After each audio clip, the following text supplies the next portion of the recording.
Welcome back, beautiful tri-state area. You're listening to A Moment of Zen right here on 710 WOR, the voice of New York, iHeartRadio. I'm your host, Zen Sams. Up next in our Hydration with Heart segment, brought to you by Once Upon a Coconut, we're featuring Sarrah Strimel Bentley. She's a public speaker, a breast cancer advocate, a movement maven, and coach. Incredibly, she's a recent breast cancer survivor and mother via surrogacy. Now, Sarrah is an advocate for young women facing the same diagnosis. She chronicled her journey on her Instagram through the Breast Cancer Diaries and the Surrogacy Diaries. She also co founded A Damn Good Life, which is a nonprofit that finds surrogacy journeys for breast cancer survivors that can't afford them. She's partnered with Bloomingdale's, Ford Motors, General Electric Healthcare, Nature's Bounty, and Hologix on their breast cancer initiatives. That's just to name a few. She's been featured on Good Morning America, on ABC News, and even New York One. That's our local station right here in the tri state area. She's appeared in 7 Broadway shows and launched 2 successful yoga brands throughout her career. But her personal journey is what really got me. And that is what inspired her to coin the phrase joy mining. And she lives each day mining the joy out of every moment. Today, she joins me to chat breast cancer awareness, surrogacy, motherhood, and her new lease on life. Welcoming now to the show is the incredible Sarrah Strimel Bentley. Welcome, superstar. Ah, my gosh, you make me sound so much cooler than I actually am, Zen. But thank you so much for having us. We're on us now. I see you have joined us with a bundle of joy. What is his name? Chance Witch Bentley. I love it. Well, welcome to the world, dear boy. You must be on cloud 9. Oh my gosh, I'm on cloud 9, and with no sleep. I barely got to brush my teeth this morning. Headband on, and we're here. But it's the most blissfully messy, incredible thing I've ever done. After all those things you just said I did. You are a warrior, a trailblazer. So let's dive right in. Let's chat breast cancer advocacy and personal journeys. So, according to the American Cancer Society, about 1 in 8 women will develop invasive breast cancer in their lifetime. Sarrah, can you share more about your personal journey with breast cancer and how it led you to become an advocate for young women facing a similar diagnosis? Yeah, I mean, everything in my life was going beautifully. I had just met the man I knew I would marry. I was 38 years old, no family history, and out of nowhere, I found a lump the size of a walnut in my left breast and was diagnosed with stage 2 invasive ductal carcinoma, and my world stopped. I went through a double mastectomy, 8 rounds of chemotherapy, 28 rounds of radiation, 2 reconstructive surgeries later, an oophorectomy, having my ovaries out, and it was unreal. It was absolutely unbelievable. I mean, your experience is a powerful motivator for the advoc for the is of I mean, you're very experienced. Right there is the powerful motivator for the advocacy work that you do, and understanding the prevalence of breast cancer provides a lot of context to the importance of your mission. So I'm so inspired by your strength. Now let's chat and shift to the breast cancer and surrogacy diaries. So social media platforms have become crucial for raising awareness with over 3.6 billion people active on various platforms globally. There's a mass amount of people there, and your journey is chronicled on Instagram through the breast cancer diaries and the surrogacy diaries. How has sharing your story on social media impacted your advocacy efforts?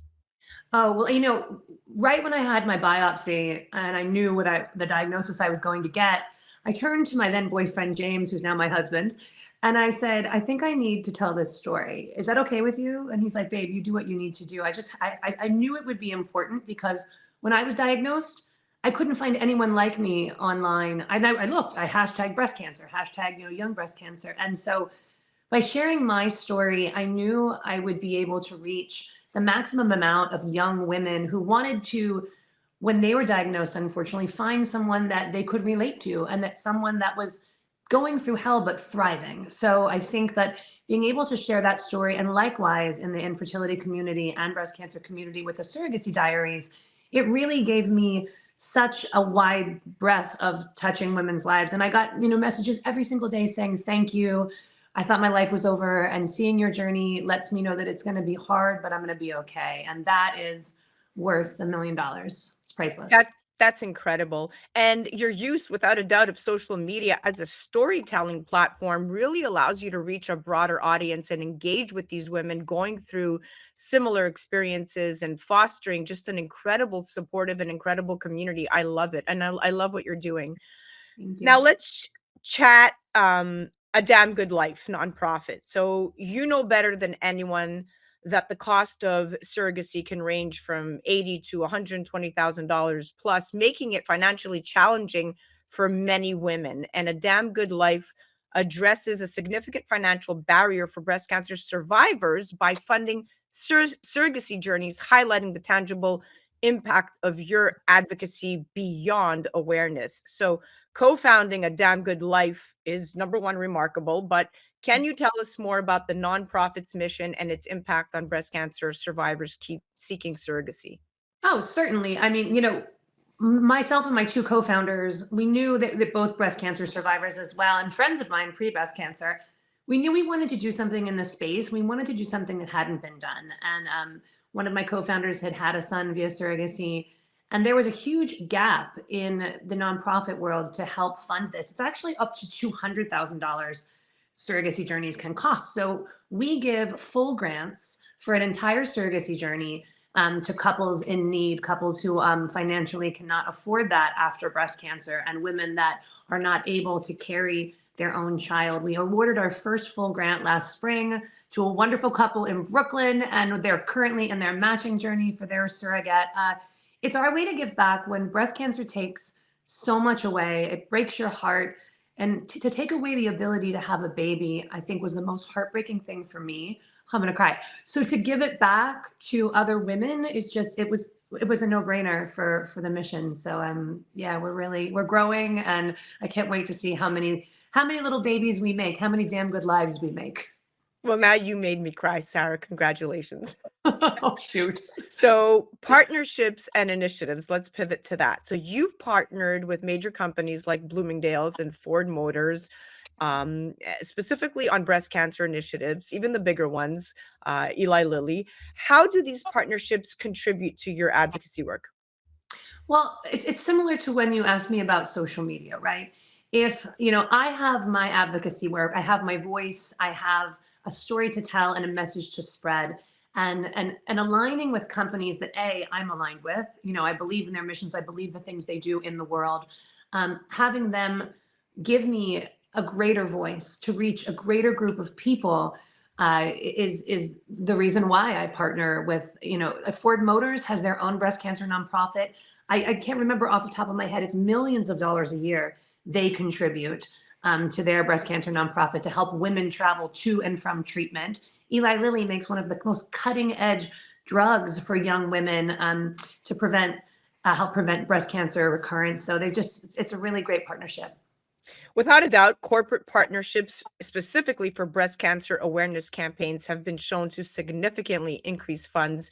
And of course, like you said, awareness for research and support programs. Your partnerships not only elevate your advocacy, but also demonstrate the corporate world's commitment to supporting important causes, specifically female causes. So, this is incredible. You are a trailblazer. You have gone where there is no path, Sarah, and you left a great big trail because like you said, if you research or Google any kind of charities involved with surrogacy and breast cancer, there simply are none. So you started something that is incredible and a damn good life is going to surely help a lot of families. Congratulations on that. Oh, thank you so much. I'm really proud.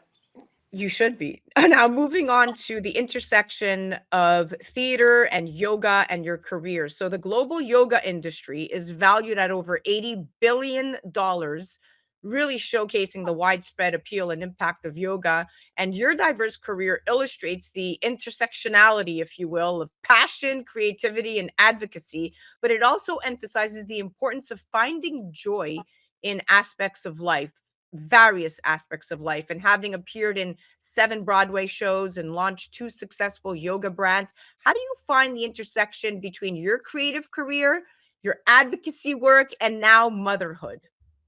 Oh my gosh. How much time do I have? I think that being having yoga companies and having been on Broadway is about telling stories, is about when emotions get too big to handle, you go to your yoga mat, you find center, you get on stage and you let it, you sing and you dance. And being like you said, a trailblazer, but someone that really, I go into everything with a curiosity and a joy, and like joy mining, I find it in the darkest of times. So I think with motherhood is the same thing, using all of the skills that I've gained my whole life to raise this little dude. I think is I'm gonna do it the exact same way. Everything you say is so inspirational. Now, lastly, joy mining and living in the present. Your personal journey inspired the phrase joy mining, which I absolutely love. How do you incorporate this philosophy into your daily life, and what advice do you have for others facing extreme challenges? Yeah, and it doesn't just have to be breast cancer, right? It's anything. If you're put on a road you did not choose to be on, you have one of two choices. You can sit in the middle of the road and that's where you live, and it's probably not a great road. Or you can get to the end of it and then decide where you're going after that. And you have a choice of how you get to the end of the road. You can get to the end of the road like downtrodden and only looking at this bad road you're on, or you can look around you because there is always joy on that journey. You just have to keep your eyes open and keep going. And that's what I did during cancer. That's what I've done in any hard times in my life, and it's what I did through my surrogacy journey. It's what I continue to do today. It's all about mindset, and you have a positive one and a very strong one. And studies actually suggest that adopting a positive mindset can have physical and mental health benefits, contributing without a doubt to your overall well being. Now, your emphasis on quote unquote joy mining right there reflects a positive approach to life's challenges, really serving Sarah as an inspiration to others, especially other women, to find joy and gratitude in their own journeys. And you have paved the way for that.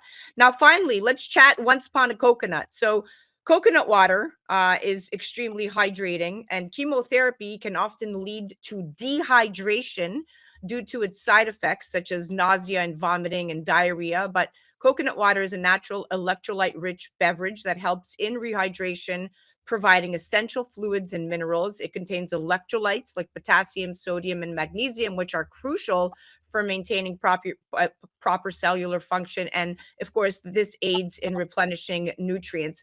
Now, we also know that chemotherapy generates oxidative stress in the body, leading to the production of free radicals. And coconut water contains antioxidants that help combat oxidative stress, potentially supporting the body's natural defense mechanism. But I'm curious to know, why do you love coconut water, and what health benefits do you specifically drink it for? Well, in my 20s, after the club, rehydration after tequila. In my 30s, I taught multiple hot yoga classes a day. Again, rehydration. In my late 30s, chemotherapy. Again, it did. My body was dried out. I'm in menopause early. That also dries your skin.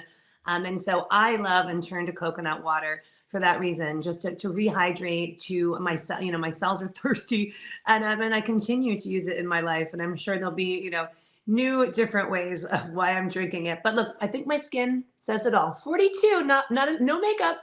Thank you, coconut water. You are glowing, and God bless you. You do not look 42.